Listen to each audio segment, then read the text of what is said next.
were you a wrestling fan growing up? Yeah, I was a wrestling fan growing up. I grew up in South Jersey, so I used to go over to the old Spectrum all the time and watch. We used to take the speed line over and around on the speed line, tearing the speed line up and tearing South Philly up. So yeah, I was a big fan growing up. Awesome. Who did you enjoy watching? Favorites had to be Macho Man and probably the Ultimate Warrior before I realized he was a quack.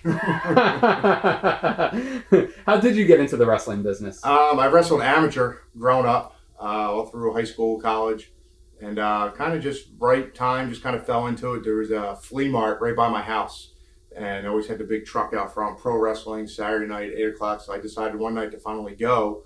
And when I went, the trainer at the school, who ended up being my partner, he was actually the trainer down there, and he was like, "Oh, we knew each other from high school because our high schools wrestled each other." Oh, okay. So he was like, "Oh, you should come, you should try out," and blah blah blah blah blah. So I did, and just kind of happened from there. Wow. And this was the Monster Factory, correct? That was the Monster Factory down in Clementon at the Route 30 Flea Mart. Yeah. Wow. So what was the training like? The training, it was a little brutal at first. I think my tryout was more intimidating to me than anything because Larry Sharp's daughter Megan actually had, when I had my tryout, she had a school field trip there. So there was like 50 kids, like 10-year-olds there as I'm doing my tryout. Wow.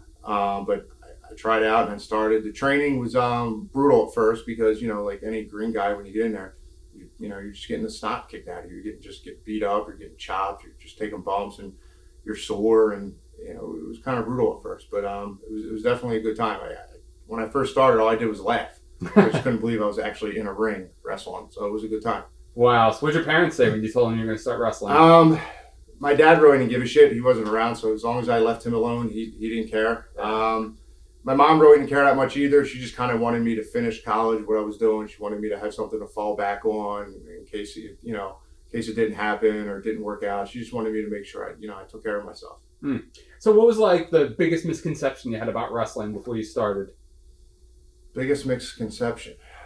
I don't know. I guess the thing I always wondered about the most was when they ran spots. You never really, you always hear the theories and the storylines of I hate to use the fake word and all that stuff.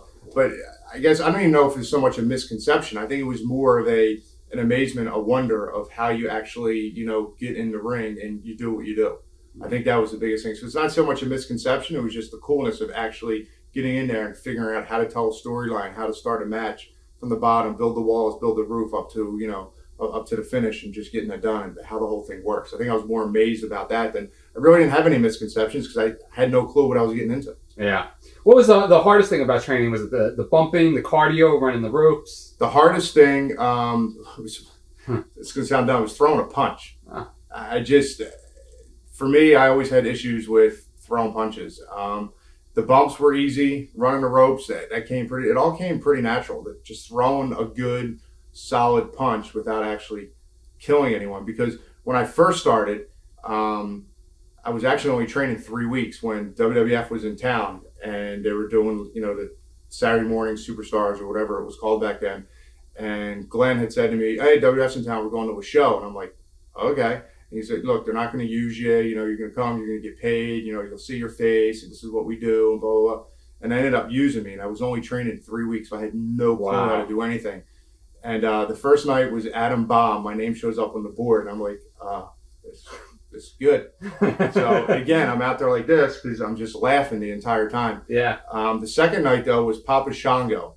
And this is great. He comes up to me and he goes, "Kid," he goes, "how do you throw a punch?" And I'm like, "I hit you over here somewhere, like in your neck area." He goes, "No, how do you throw it?" And I'm like, "Yeah, I kind of like hit you like over here." He goes, "No, hit a punch. I want to see how you throw your punch."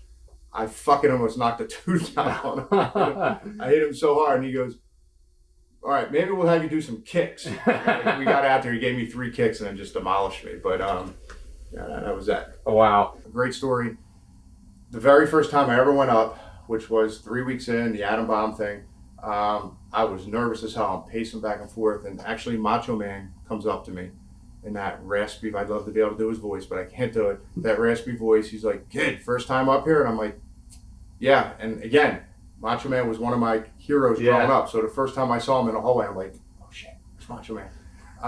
But he came up, put his arm around me, and he's like, you know what? He goes, you're going to do fine. I'll stand right here. I'm going to watch. I'll let you know how you did. I'm like, no, you don't have to do that. You don't have to do that. It's all right.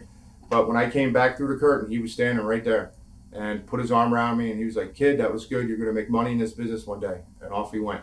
And that night at the bar, we were sitting there, and he walked up behind me, and he goes, whatever this kid's eating or drinking is on my tab tonight. Wow. So, I mean, that was good. And the other positive part, again, like I said, I've been lucky, is Glenn had been going up there for 3 years. So all the guys already knew him. So therefore, I automatically kind of almost grandfathered in without the ribs. Almost got grandfathered right in. So it worked out well. So I guess you got treated pretty well. They didn't treat you differently or ostracize you because you were enhancement talent or anything like that? No, not at all. If anything, there was a couple guys, stories I heard that were assholes. I never got treated that way. And that was probably good because the way they looked at it, the perception is the enhancement guys, you need the enhancement guys. If you don't have the enhancement guys, who's going to enhance you at that stage? Because that's before they had competitive matches with all the storylines and the way, shit out the window now. Yeah. But you needed those guys to get yourself over. So you were kind of nice to them. You kind of wanted to work with them and stuff like that. So, you need them. Yeah. That's kind of how it worked out. Did you ever have any interaction with Vince at all? Oh, yeah. Yeah?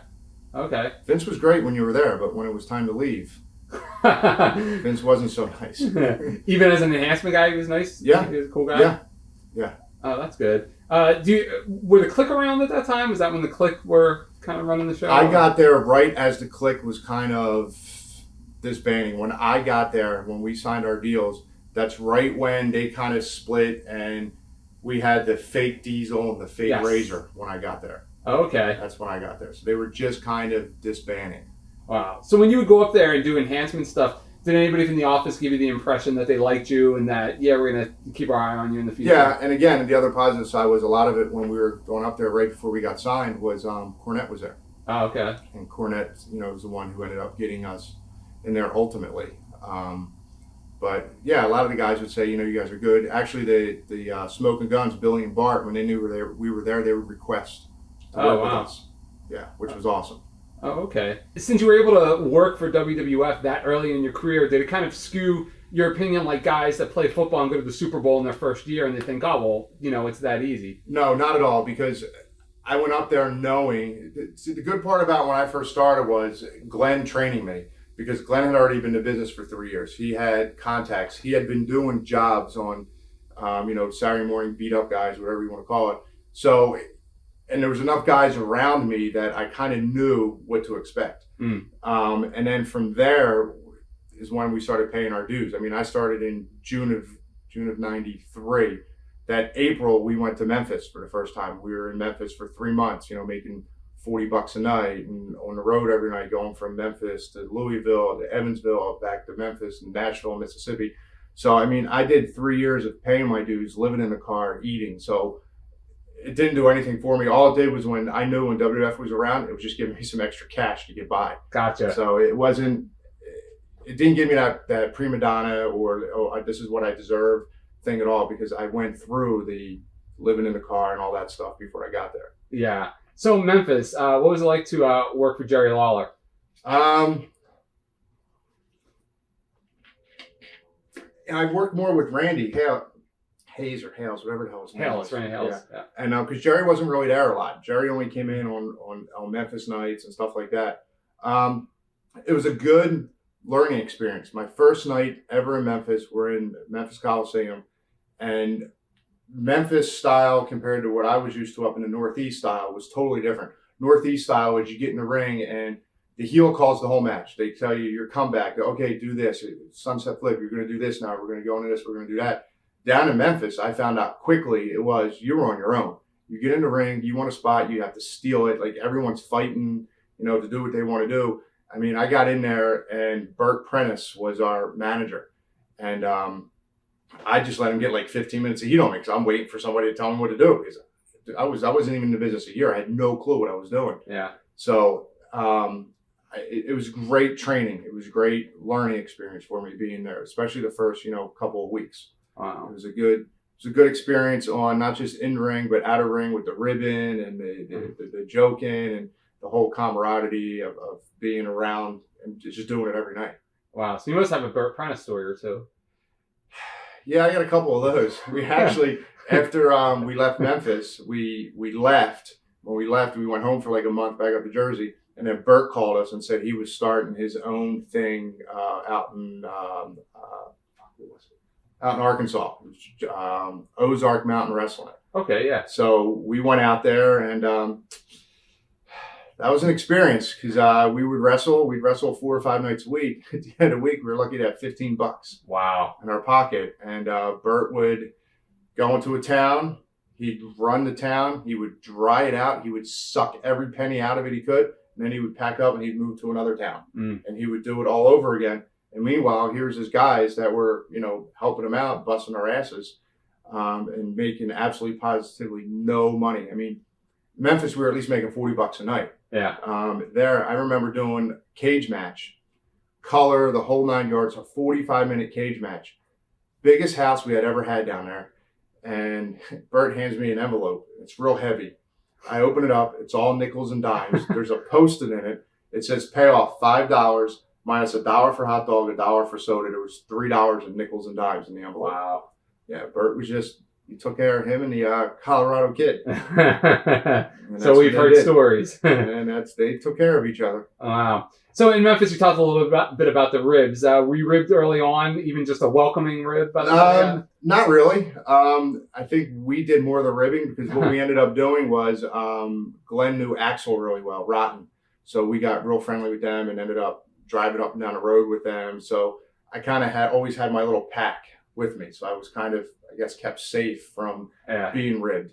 I was ribbed in the ring, which helped me out because now I rib other people in the ring doing stuff like that. But I got pretty much protected from that. Yeah. Who ribbed you in the ring? God, everybody and anybody. Everybody and from anybody. Nipple twisting to thumbs up your ass to being little nut shots and not being able to sell it. And just, like Smoky Mountain days with Robert Gibson, I can remember saying, Robert, get in the ring. I never feel anything with you. I don't know what to sell because you're not hitting me or anything. Because I believe in contact. I want to feel it. You're going to feel me. And that's just how I am. So the next night, Robert's walks up to me and just punches me right in the eye. And I'm like, what the fuck is that? He goes, hey, you say you never feel me. I want to make sure you feel something. He gives me a big old shiner. So just, stupid fun stuff like that. Nothing malicious or mean. It was all fun stuff. Yeah. Was it hard to pay your bills making $40 a night in Memphis? Yeah, it was tough. Fortunate for me, I was single. The only responsibility I had was a car payment. I still lived at home with my parents. So I was real fortunate where if I sent $200 home a month, it paid my car payment. My mom would just take it and make the payment for me. Yeah. I didn't have to worry about it. So, in that aspect, I was lucky. But it was tough, especially in Arkansas when, we were kind of floundering on a place to live. When we were wrestling down in Knoxville, Glenn's dad lived down there, so we were able to stay with him. And then, that part made it easier. But I've been, my whole career, I've been lucky. Yeah. It seems like things just fell into place and fell into place and fell into place for me. Wow. And did you have a degree in teaching or something? Yeah, I don't have my full degree. I have my associates. Okay. I don't have a bachelor's or anything like that. So it's not like I could walk into the school and teach. But it actually came in very handy when we were in Arkansas and I wasn't making any money because the associates is enough and I had enough credits to do substitute teaching. And there was a guy out there who was a cop who was in with one of the schools and stuff. And I ended up substitute teaching 4 or 5 days a week, which that actually paid more than wrestling at the time. Watch thousands of exclusive shoot interviews right now on TitleMatchNetwork.com.